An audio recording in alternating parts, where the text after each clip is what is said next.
रात के करीब 12 बज रहे थे। कड़ाके की ठंड थी। चांद अपनी रोशनी बिखरे हुए था। चांद की रोशनी में एक 16 से 17 साल का लड़का अपनी धुन में गाना गुनगुनाते हुए अपने घर के तरफ जा रहा था। उस लड़के का नाम आदर्श था। आदर्श विधवा माँ का इकलौता बेटा था। वह अपने घर की रोजी रोटी चलाने के लिए अपनी पढ़ाई छोड़ कारखाने में नौकरी करता था।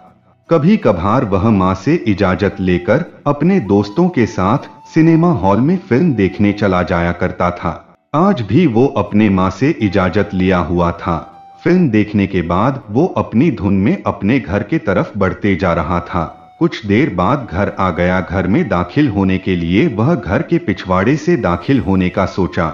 उसने सोचा सामने से जाऊंगा तो माँ को दरवाजा खोलना पड़ेगा, जिस वजह से माँ की नींद खराब हो जाएगी।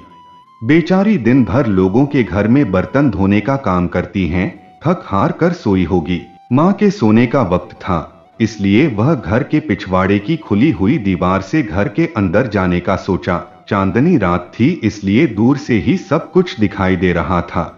वो उस दीवार के करीब पहुंच गया जहां से उसे कूदकर घर के अंदर जाना था। वह दीवार पर चढ़कर अंदर कूदने का अभी सोच ही रहा था कि घर के अंदर से कोई दीवार पर चढ़ा और बाहर की तरफ कूदा। कूदने वाले ने आदर्श को नहीं देखा। आदर्श भी उस आदमी का चेहरा नहीं देख सका, क्योंकि कूदने वाले ने अपने चेहरे को साल से ढक लिया था। उसे देख आदर्श का दिल जोरों से धड़कने लगा। वह मन में सोचने लगा, हे भगवान, लगता है मेरे घर में आज चोर घुसा आया था। आदर्श ने घबराते हुए अपने घर के अंदर छलांग लगाई। छलांग लगाते ही जो मंजर उसने अपनी आंखों के सामने देखा, उस मंजर को देखते उसे एक बहुत बड़ा झटका लगा। उसने देखा उसकी माँ भी उस दीवार के करीब खड़ी थी जहां से वह आदमी कूदा था, जिसे आदर्श अभी तक चोर समझ रहा था। आदर्श को देखते ही उसकी माँ सकपका गई और वह लड़खड़ाते स्वर में बोली, आदर्श, तुम इधर से क्यों आए हो? आदर्श को देखने के बाद उसकी माँ ने अपनी नजरें झुका ली। आदर्श गौर से अपनी माँ की तरफ देख रहा था। वह कोई दूध पीता बच्चा नहीं था कि कुछ समझ ना सके। उसे सब समझ में आ गया था कि वह कोई चोर नहीं था, बल्कि वह हमारे घर की इज्जत को तार तार करने आया था। यह सब सोचने के बाद आदर्श का पूरा शरीर कपकपा गया। वह अपनी माँ की बातों का जवाब दिए बगैर अपने रूम में चला गया। कड़ाके की ठंड थी, पर आदर्श का पूरा बदन मानव गुस्से से तप रहा था। वह गुस्से से मन ही मन सोच रहा था कि वह कोई चोर नहीं था। चोर तो चुपके से आता है, पर उसे तो खुद बुलाया गया था। माँ का उससे नजरें चुराना और परेशान दिखाई देना उसे बहुत कुछ समझा दिया था। आज माँ ने आगे बढ़कर उसके माथे को नहीं चुम्मा और ना ही उसे खाना खाने को कहा। उसे नींद नहीं आ रही थी। वह बिस्तर से उठकर इधर उधर चक्कर लगाने लगा। वह बहुत बेचैन था। वह दोबारा उस दीवार के पास गया जहां से उस आदमी ने छलांग लगाई थी।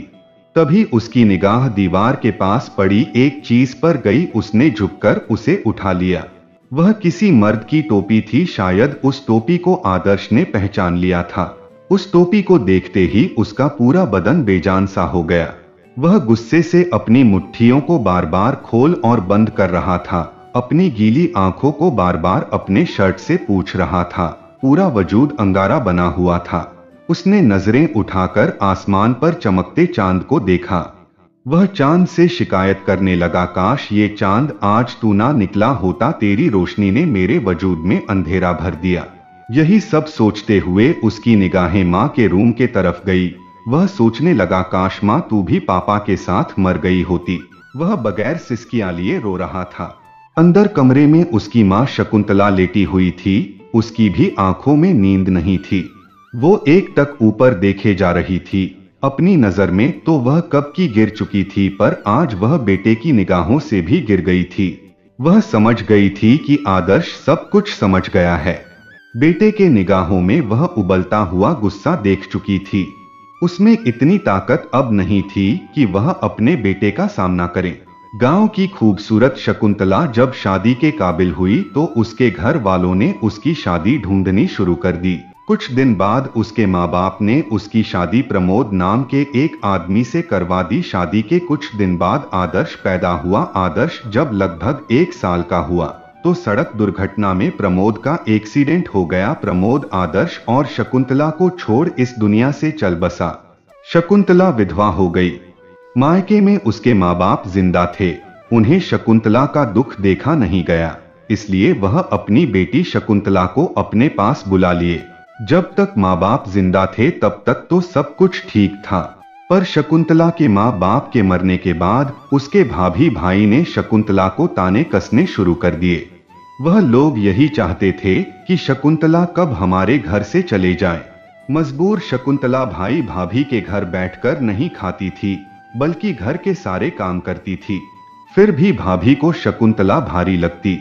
एक दिन शकुंतला की भाभी ने घर में इतना बड़ा हंगामा कर दिया कि शकुंतला को ना चाहते हुए भी अपने ससुराल आना पड़ा। बरसों बाद उसने अपने ससुराल के घर में कदम रखा था।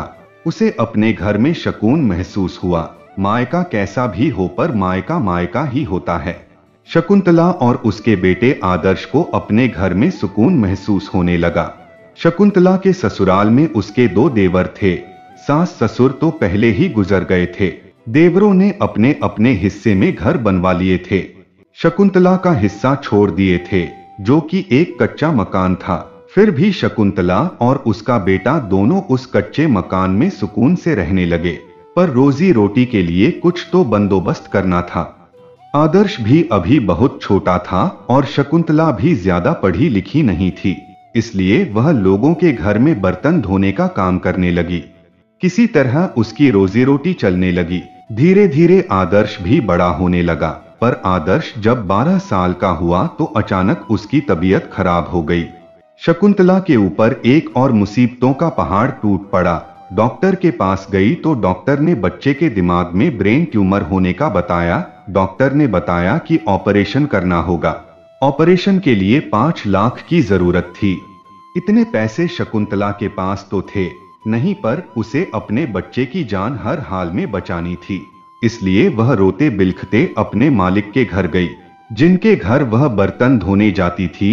रो रो कर उसने अपने बच्चे के जिंदगी की भीख मांगी और कहा, मैं आपके घर की जिंदगी भर गुलामी करूंगी, मेरे बच्चे को बचा लीजिए। कहते हैं ना कि चाहे किसी के पास कितना भी हो, पर आज के जमाने में कोई भी किसी को मुफ्त में पैसे नहीं देता। मालिक ने जब शकुंतला की बात सुनी तो वह कुछ देर सोचा।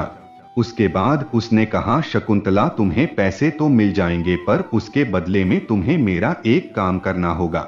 यह सुनते ही शकुंतला मालिक के पैर पर गिरकर रोने लगी और कहने लगी, मालिक आप जो भी कहेंगे मैं करने को तैयार हूँ, पर मेरे बच्चे को बचा लीजिए। मालिक ने शकुंतला से कहा, शकुंतला मुझे तुमसे ना तो काम करवाना है और ना ही अपने घर की गुलामी। मुझे तुमसे ऐसी चीज चाहिए जो कोई भी औरत उस चीज को देने से पहले 10 बार सोचती है। शकुंतला ने रोते गिड़गिड़ाते हुए कहा, मालिक एक भी बार नहीं सोचूंगी, आप फरमाइए तो ऐसी क्या चीज है। उसके मालिक ने कहा, शकुंतला वह चीज तुम हो, मुझे तुम हर उस रात खुश करोगी जब मैं चाहूंगा। क्या यह शर्त तुम्हें मंजूर है? अपने मालिक की यह शर्त सुनने के बाद शकुंतला का कलेजा दहल गया। वो बड़ी सोच में पड़ गई। वो ना हाँ कहना चाहती थी और ना ही ना, क्योंकि 5 लाख रुपए उसके लिए बहुत जरूरी था। एक मजबूर माँ जिसका बच्चा जिंदगी और मौत के बीच अपनी लड़ाई लड़ रहा है, पर एक माँ को अपने कलेजे के टुकड़े को हर हाल में बचाना है। कहते हैं ना कि माँ को अगर भगवान का दर्जा दिया जाए तो वह भी कम है। शकुंतला ने ना चाहते हुए भी इस शर्त को मान लिया।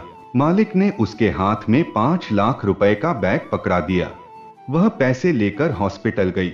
अगले दिन उसके बेटे का ऑपरेशन होना था। आदर्श का ऑपरेशन सक्सेसफुल हुआ, पर शकुंतला ने जो शर्त अपने मालिक की मानी थी वह तो उसे हर हाल में पूरी करनी ही करनी थी।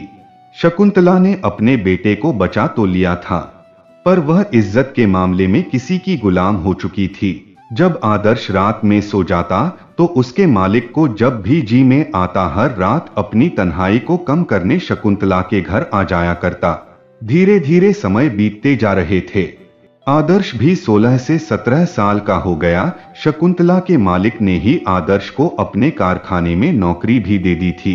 शकुंतला पर उसके मालिक के बहुत एहसान होते जा रहे थे, पर एक माँ कुछ भी बर्दाश्त कर सकती है, पर अपने बेटे के नजरों में गिरना कभी नहीं बर्दाश्त कर सकती। एक दिन शकुंतला ने अपने मालिक से कहा भी कि साहब, अब मेरा बेटा बड़ा हो गया है, अब मैं यह सब नहीं कर सकती। उसके मालिक ने कहा ठीक है, पर अगर तुम्हारा बेटा देर रात तक कभी कभार घर नहीं आता तो क्या सही रहेगा। शकुंतला ने ना चाहते हुए भी इस बात में सहमति जता दी। आदर्श कभी कभी वह देर रात तक कारखाने में काम करता या कभी कभी वह अपने दोस्तों के साथ फिल्में देखने चले जाता। आज वही दिन था जो आदर्श फिल्में देखकर देर रात अपने घर लौटा था, पर उसने जो देखा उसके लिए बहुत बड़ा दर्द था। पर अब तो जो होना था सो हो गया था। पूरी रात आदर्श ने सोचने में निकाल दिए। उसे रात भर नींद नहीं आई। जब वह बिस्तर से उठा तो अपने माँ के रूम की तरफ बढ़ा देखा। दरवाजा खुला हुआ था और माँ फंदे से लटकी हुई थी और उसके हाथ में एक लेटर था। आदर्श अपनी माँ को मरा हुआ देख चिल्लाकर रोने लगा। तभी उसकी नजर लेटर पर पड़ी। आदर्श जल्दी से अपने माँ के हाथों से लेटर ले पढ़ने लगा। उस लेटर में लिखा था, बेटा अब तुम बड़े हो गए हो और अपने पैरों पर खड़े भी हो गए हो। बेटा, कोई भी माँ सब कुछ बर्दाश्त कर सकती, पर अपने बेटे के नजरों में गिरना कभी नहीं बर्दाश्त कर सकती। हाँ, तुमने आज जो देखा वह सच था। शकुंतला ने उस लेटर में उस सब कुछ लिखा था जिस वजह से वह अपने मालिक की गुलाम हो गई थी। आदर्श वो लेटर पढ़ने के बाद रोने लगा और कहने लगा, माँ मुझे माफ कर दे, मैंने तुझे गलत समझा। मुझे लगा कि तू अपनी अय्याशी के लिए यह सब कर रही है, पर तूने तो अपने कलेजे के टुकड़े को बचाने के लिए यह सब किया। माँ, तू मुझे छोड़कर क्यों चली गई? मरने से पहले यह सारी बातें मुझसे बता दी होती तो आज मैं तुझे बचा लेता। माँ, मैं तेरे बिना कैसे जी सकता हूँ। शकुंतला ने लेटर समाप्त करने से पहले लिखा था, बेटा तुम अपने गुस्से पर काबू रखना, किसी से कुछ मत कहना, क्योंकि मैंने तुझे बचाने के लिए क्या कुछ नहीं किया, और अगर तुझे कुछ हो जाएगा तो मरने के बाद भी मुझे सुकून नहीं मिलेगा। तो दोस्तों, आशा करता हूँ कि ये कहानी आप लोगों को अच्छी लगी होगी, तो इसे लाइक करें और हमारे चैनल को सब्सक्राइब करें। धन्यवाद।